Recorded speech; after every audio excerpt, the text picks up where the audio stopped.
I want you to hit me as hard as you can.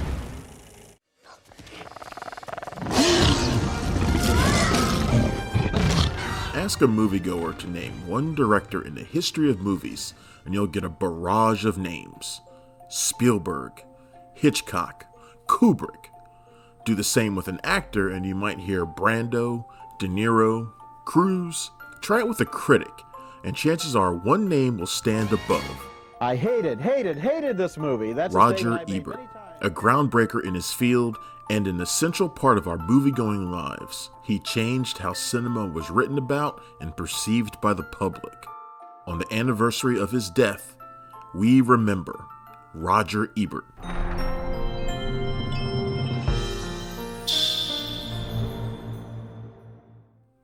Roger Joseph Ebert was born on June 18, 1942 in Urbana, Illinois. A lover of literature and journalism, Ebert, as a youth, wrote letters to sci-fi magazines and even published his own sci-fi fanzine.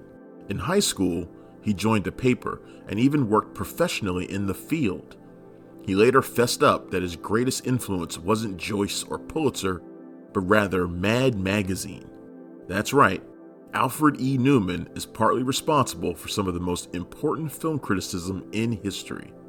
After a run at the University of Illinois, where he wrote his first film review for Fellini's La Dolce Vita, Ebert was alerted that the Chicago Sun-Times needed a film critic. At 24 years old, Ebert got the job. It was the crucial year of 1967, with the studio system dead and new filmmakers and actors shattering the mold.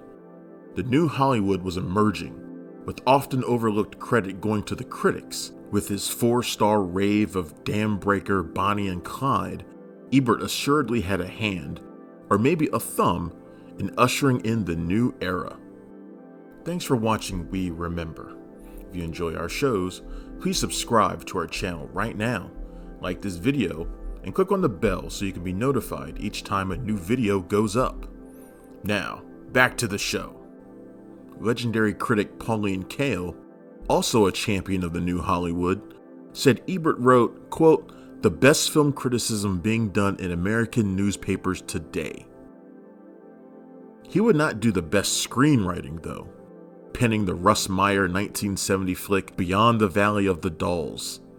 A fellow budding critic named Gene Siskel said it had, quote, "all of the humor and excitement of a padded bra." That equates to 0 stars, by the way. Ebert's shot at a Best Screenplay Oscar were nil, but he would soon win the Pulitzer Prize for Criticism, becoming the first film critic, and still only one of a few, to do so. Ebert would also team with Meyer on fellow sexploitation romps Up in 1976 and Beneath the Valley of the Ultra Vixens in 1979. That same decade, Ebert and Siskel, or rather, Siskel and Ebert, were teamed as unlikely balcony fellows. As a Chicago Tribune critic, Siskel was a competitor, and some of their on-screen spats were legendary verbal bouts. It was a love-hate, thumbs-up, thumbs-down relationship, but undoubtedly one that audiences would give 4 stars. Through various title changes, opening soon at a theater near you, sneak previews, at the movies with Gene Siskel and Roger Ebert, and a status-scaling timeline beginning on local television, elevating to syndication and into multiple Emmy nominations, the pair had established themselves as 2 of the most famous voices in movies. Oh, and those thumbs? Trademarked. But they weren't insured, so it's a good thing Ebert never ran afoul of any Chicago gangsters. The constant, of course, was Roger Ebert. The year after Siskel died, fellow Chicago Sun's columnist Richard Roper took the job as co-host.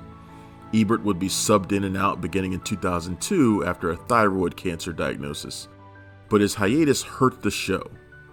The duo's run lasted until 2008, but Ebert gave hosting one more go in 2011 with Ebert Presents At the Movies, launched with the help of his wife Chaz, clearly one of his biggest fans and most loyal admirers. As Ebert put it, quote, "she fills my horizon.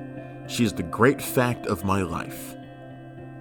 In 1999, Chaz helped establish Ebert Fest, designed to celebrate films that haven't received the recognition they deserved during their original runs.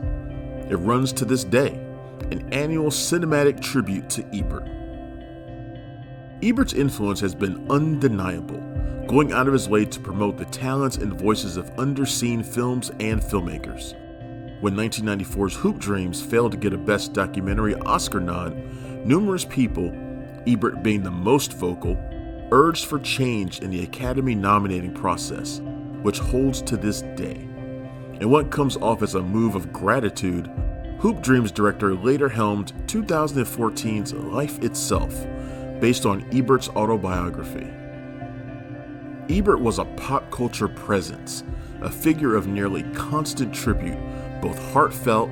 He was bestowed honors from the likes of the Directors Guild of America and became the first critic on the Hollywood Walk of Fame, and comedic, appearing on The Critic and being parodied on Saturday Night Live by Chris Farley.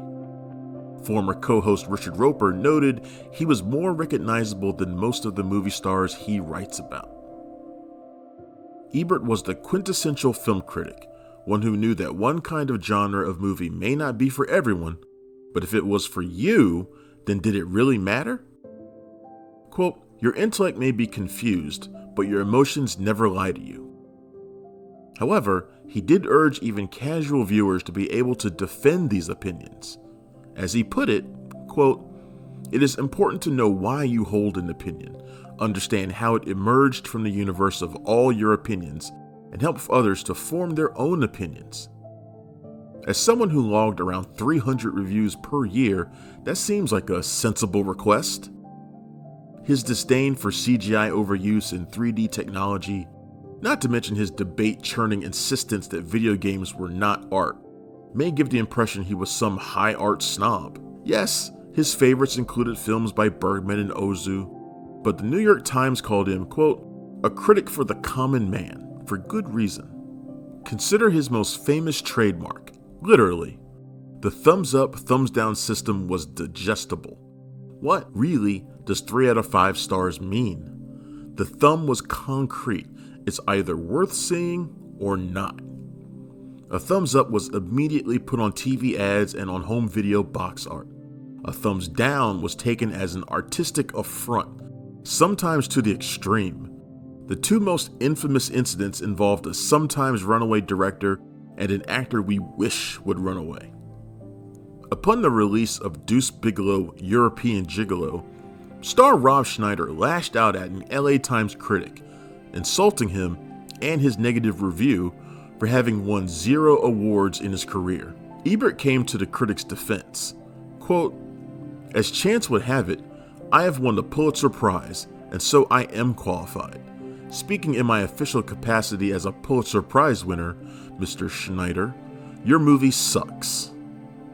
That last line lent itself to the title of Ebert's second book of bad movies, Your Movie Sucks, following, "I hated this movie," itself pulled from Ebert's review of North. Schneider later sent Ebert flowers. And then there was director Vincent Gallo, whose The Brown Bunny Ebert called the worst movie to ever play at the Cannes Film Festival. Ebert wrote he would rather watch his own colonoscopy, to which Gallo responded by eloquently wishing the critic colon cancer and blasting him for his weight. Ebert responded, quote, "I will one day be thin, but Vincent Gallo will always be the director of The Brown Bunny."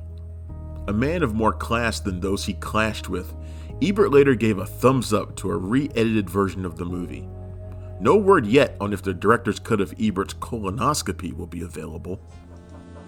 Roger's first language is, "Yes, I'll have apple pie with my order." He asked the McDonald's girls if he can have apple pie with their order before they ask him. Ebert's health always seemed to be a topic of discussion, as if people were as focused on his gut as much as his thumb. Ebert was considerably overweight at times. He couldn't be drafted for the Vietnam War because of this, but he would eventually lose over 100 pounds. He also got control of his drinking problem in 1979, although him choosing Black Stallion as 1980's best film over Raging Bull does seem like the actions of an imbalanced man. In 2002, Ebert was diagnosed with papillary thyroid cancer. It reemerged in 2006 with cancer tissue near his jaw, resulting in him losing part of the mandible. Complications arose, forcing him to use a feeding tube and lose his ability to speak. Attempts to revive his voice were unsuccessful, and as a result, Ebert used a specialized computer that allowed him to verbally communicate. Ebert